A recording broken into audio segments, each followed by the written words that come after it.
Welcome, everybody, into the Valley. We are recording too late at night for an emergency pod, our first one, to talk about what I would say is the game of the year. I mean, if it's not the game of the year, you can definitely say it's the Suns' game of the year.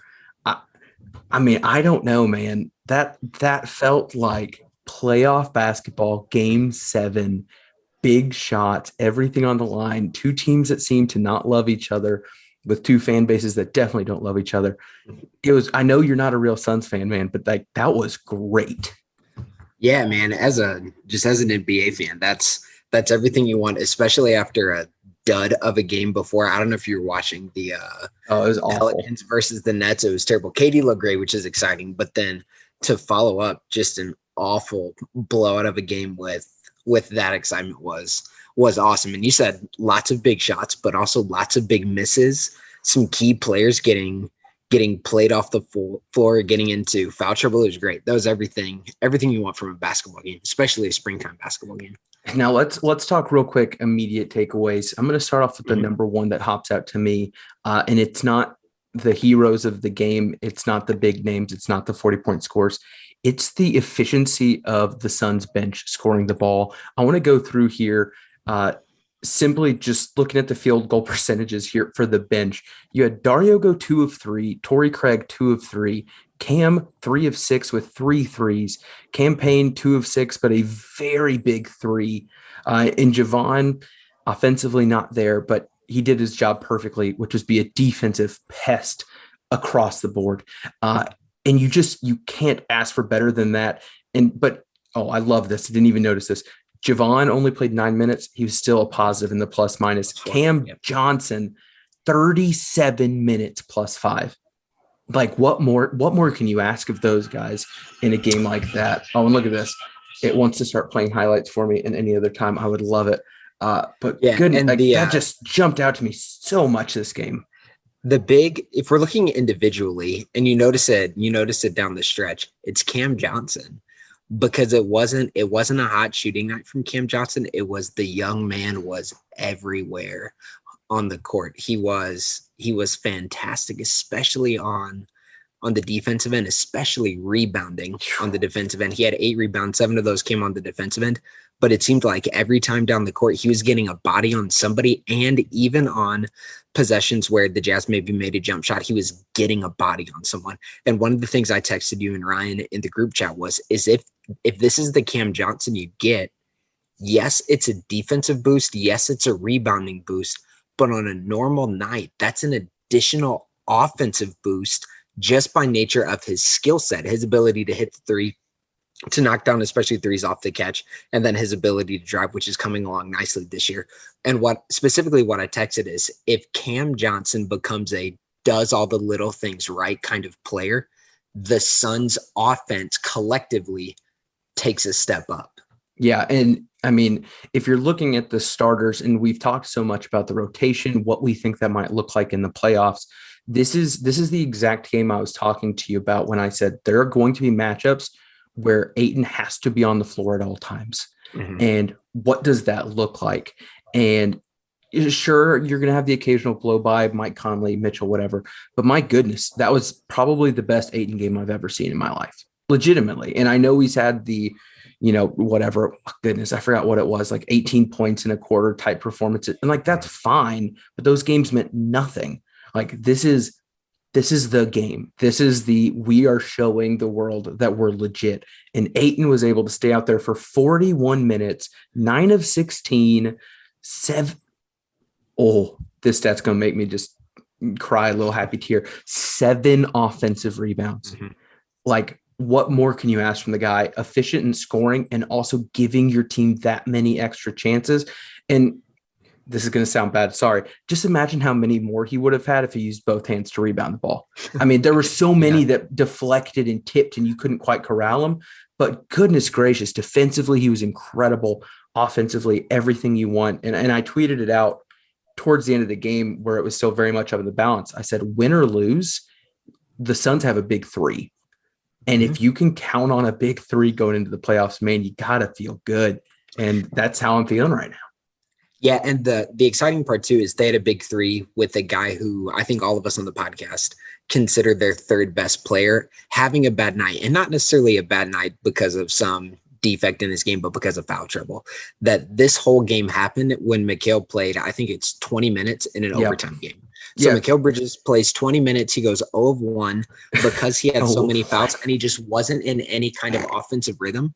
But the defense from Ayton at times, again, it's at times, he wasn't perfect tonight, but the defense at times from Ayton really locked down. And just the nerdy basketball side of me says, as well as DA played, especially relative to past performances, there's still some room to improve, and a bit of Mikal's foul trouble ties into how well DA is defending when he's dropping in that pick and roll coverage. So as fun as exciting as tonight was, there's an additional step up on the defensive end that this team can take. Yeah, and in terms of just the huge changes from the first half to the second half, one of the biggest things that I saw was the ability to hold the ball and not turn it over. I mean, game started, it was pretty ugly. I think one of the announcers were like, "Oh, a turnover from Booker. Is that 6? Does he have 6 now?" Or whatever it was. And that was, I mean, maybe start of the second half. And if you're looking in terms of the majority of the turnovers were in the first half, and incredible stat, none of the bench players had a turnover. And that just goes back to, you put them out there to do their job. And if they're not causing harm, if they're not doing those extra things to make it harder for the starters to capitalize on the opportunity given to them, like, that's wonderful. And you saw that with so many ways. Like, again, Cam Payne's big three, Torrey Craig's big three, and just stealing every rebound from anyone. Didn't matter what jersey, Torrey Craig's getting the rebound. And then, I mean, goodness, there's so many in my mind stories of the game. I would love to give it to Ayton, but it's got to go to Cam Johnson in my mind.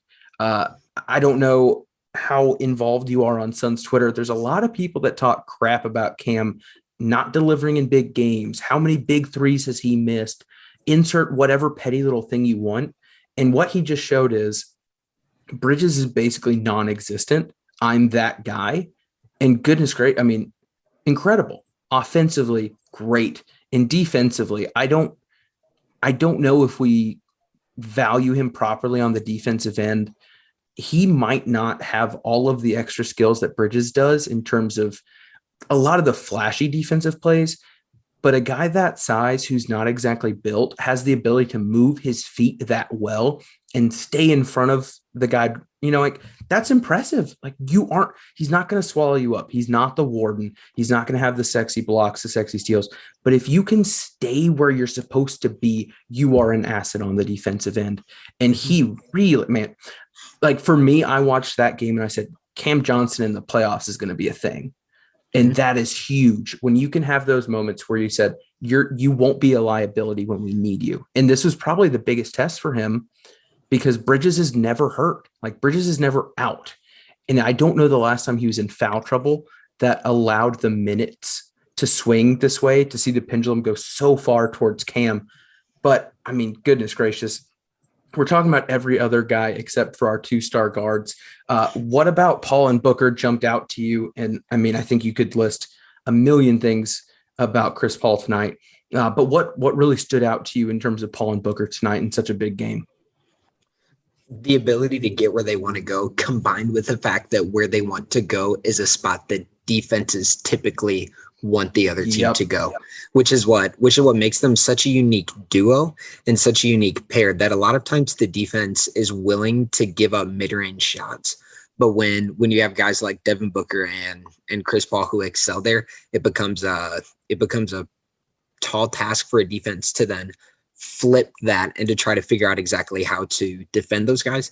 But one of the things I really liked down the stretch was the occasional the Suns can run some action. They ran some action tonight to get Conley onto Devin, or to get Mitchell on Devin's hip instead of fronting him or being in the typical ball you man position. And that allowed Devin to post up on right at the elbow or even on the block a few times. And Devin at the elbow on a shorter defender is a great position for the Suns to be in, because that's a better shot. It's even a better shot than what the Suns got at the end of regulation, where if you can run a play to get Booker posted up at the elbow, I would prefer that over which that's hard to do on the last play of the game.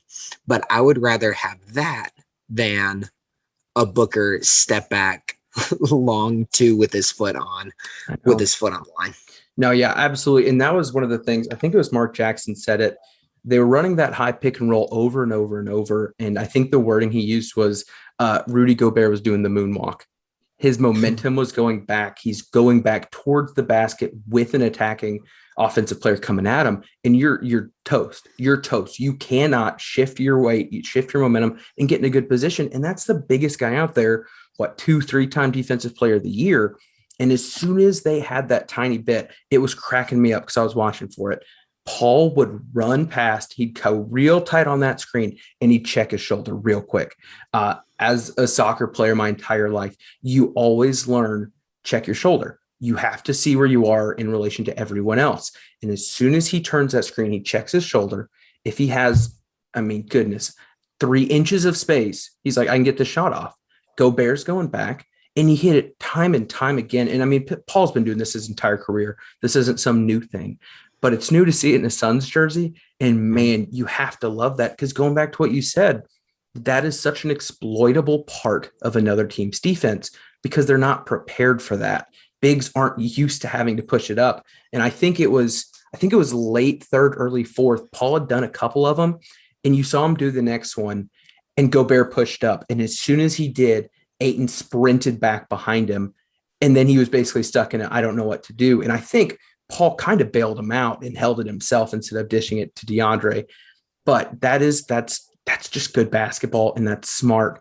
I don't know to give the credit to Paul, give some credit to Monty as well for knowing what type of offense to run against a team like that. But man, what a good showing. Yeah, and it puts the defense in precarious positions where you're having to make the decision. Do I come up on CP3 and allow a possible easy lob to Ayton? Do I help off of a good shooter from the corner? So it takes a very cohesive defense, which the Jazz are a good defensive team, but it takes an elite defense to shut that down. And before I want to get to one particular play that I love that's sort of outside of this. We want to give a quick shout out to our sponsor, one of our new sponsors.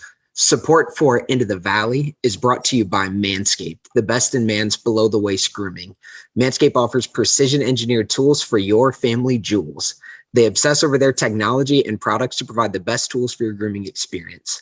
Manscaped is already trusted by over 2 million men worldwide, including the 3 hosts of this podcast. And we have an exclusive offer for our listeners, which is 20% off and free shipping if you use code VALLEY at manscaped.com. While they have great products, we want to encourage you to check out the Manscaped Perfect Package 3.0. This comes with the Lawnmower 3.0, Crop Preserver, Crop Reviver, and 2 free gifts into the perfect package as well. A high-performance Manscaped boxer briefs that'll keep your boys feeling fresh all day long, and a travel shed bag to store all your grooming goodies. So again, you can get 20% off and free shipping with code VALLEY at manscaped.com. Again, 20% off with free shipping at manscaped.com using code VALLEY, VALLEY. Unlock your confidence and always use the right tools for the job with Manscaped. Thanks, Manscaped. Appreciate you. Yeah. Back to the basketball, baby. I can't get enough. Right. Favorite play of the game. Let me see when it was. End of regulation, Donovan Mitchell. No, man, I will say, as you're pulling that up, you cannot have a more Phoenix Sun sequence than a beautiful floater somehow going in the rim, barely going out, disappearing, then popping out. And then you see an off balance 3 that looks like it's front rim and out and like gently rolls in and is like, I guess I'll go in. Man, that was a Suns play. I felt like destiny was not going our way there. So yeah. All right. So right off the bat in overtime, Suns go up to get a defensive stop. And then there was a play where Jay had the ball just to the right of the top of the key. And Booker was kind of below the free throw line extended. And he set a back screen flare screen to get Cam Johnson wide open for 3. And that is the stuff down the stretch that I absolutely love. It's a savvy play. It's a play that the defense isn't expecting, because I think it's fair to say pretty much everything was going through Just the two. Paul and Booker at that time. And Jay has the ball, and instead of waiting for CP3 or Book to come up towards the half court line to get the ball, he sneakily sets that flare screen. His defender's not helping off of him, and it got Cam wide open to open up that 5-point lead. And I don't think the Suns were ever really in any imminent danger after that. The Jazz cut it to 2 on that back door where Cam Johnson got caught only, but that was it. That was it after that play. So just a great heady play by Booker, and just kind of a great play that summarizes his play tonight. Not a particularly efficient night, but a good, strong showing from D-Book. I will say one of my favorite things is you feel like Booker didn't have the most efficient night on his 35 points on 31 shots, and you're like, oh, wait a second. Mitchell took even more. And that's the way it is. And man, I can't get over this, and we talked about this during the game. Booker's physicality and athleticism is so much better than people think. I love plays like what you're talking about, because the way he sees the game is so much more than just I'm a scorer. And then the one thing, again, as a Kentucky basketball fan, you watched that season religiously too. The one thing you think of Booker is the 3-point shooting, and he wins the 3-point shooting contest and all that stuff. And man, it's just weird when he has nights like this where he goes 0 of 6 and it like balances off from him finally almost breaking the magic mark of 6 or 7 that he's never done, which is still crazy. But it made me happy to see, even when the 3-point shot's not going down, there's a lot of superstar scorers that if that shot's not happening, you're not going to be incredibly efficient. But going back to what you said at the very beginning of the show, we have 2 guys that can get to their spots 99 out of 100 times. And if you can get to your spot, I don't care if all the analytics people, which not really a thing, the old people just like to say that, hate the mid-range, blah, blah, blah, whatever. Like, if that's where you're in your bag, go for it. And Chris Paul, he was in his bag all night long, right there in the mid-range. Booker looks so comfortable doing it as well. And that's just so nice if that one shot's not going, to have other options. We talked earlier in our text, like Booker with his head down, full of steam at the basket, so hard to stop. And you saw him do that too, to kind of get that confidence back up early. He was missing some shots, getting those turnovers, and he said, I'm just going to take Jordan Clarkson off the dribble because he's not going to stop me. And every single time we had a fast break or a quick change of possession, whatever it was, and Gobert wasn't planted under the rim, if Book caught the ball, he was going. And that's so good because he's so incredible with his right hand and his left. He has so many tools there to use. And it's just great to be able to know if you don't have one thing going, you have a lot of other stuff to get you going. Free throws were great too. He missed a big one on the end, but 9 of 10 is still a wonderful free throw shooting night. So it was just all around, man. The crazy thing is, a win like this, and Mikal Bridges is the one player who didn't provide much. And again, that was foul trouble. That wasn't him playing like crap, but it's still just so surprising. But goodness, man, I think we got one more game against the Jazz tail end of the month. That will obviously be one worth marking your calendar. And in case this wasn't enough to make me sweat through a shirt or two, you got tomorrow night against the Clippers on TNT. That will be fun. I hope we have a good result. I hope it's not so stressful and incredible that we have to do another emergency pod, because recording at 12:15 a.m. is probably not the way to go moving forward. But man, what a good night of basketball.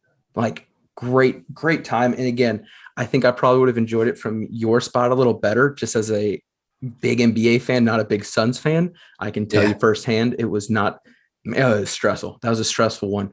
But Philip, to kind of end this, after a game like this, what are you thinking moving forward, whether that's long-term picture or even just looking at tomorrow night? What are you thinking?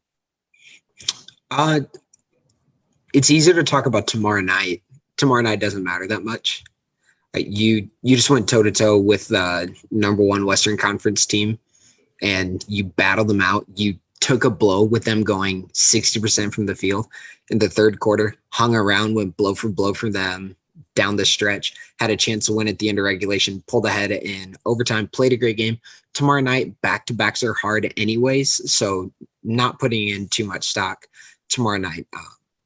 Long-term takeaways, there are 7 guys who showed that they have playoff chops tonight. And the 2 guys from the bench who definitely have playoff chops are Cam Johnson and Torrey Craig. I think they both have the stuff to play meaningful minutes in a series, specifically like one against the Jazz. The biggest question marks moving forward would be Dario Saric, Cam Payne, and anybody else maybe And on the lack of a big. Yeah. I mean, here's the thing, and we talked about this when we were doing the trade deadline show. If Ayton gets in foul trouble early against the Jazz, you're toast. Yep. Like, you can't throw Frank Kaminsky out there in a playoff game. Sorry, Frank. Love you dearly, but that's something to watch. I mean, it's something to watch. But yeah, I think a couple tiny little stats and tidbits to close this that I love as well. Suns have now won 9 of their last 10, 7-game win streak.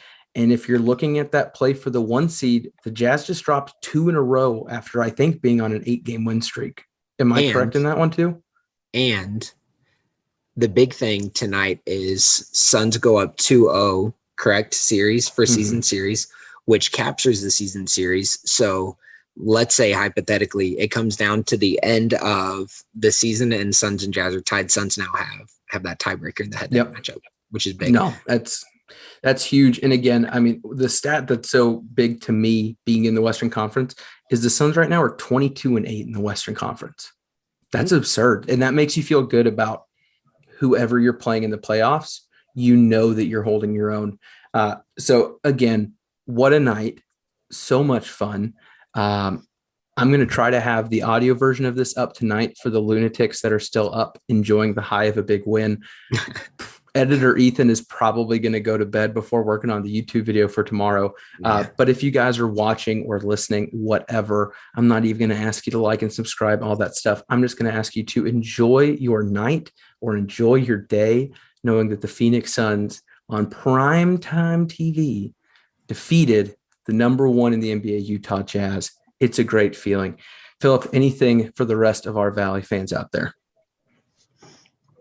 If you hear this before the Clippers game, don't put too much stock in the Clippers game. And next Tuesday, what would that be? Math is hard. The 12th, I believe it would be. We'll be back with an even more comprehensive look at this game, the Clippers game, and take a look back at the Rockets game. So we'll give this game a rewatch through a more analytical eye. We look forward to bringing you some more thoughts on the Suns week. Well, I am Ethan Shutt, joined by Philip Russell, and in spirit, Ryan Shutt, who unfortunately technology was not in his favor this evening. But we are into the Valley Phoenix Suns podcast. And we out.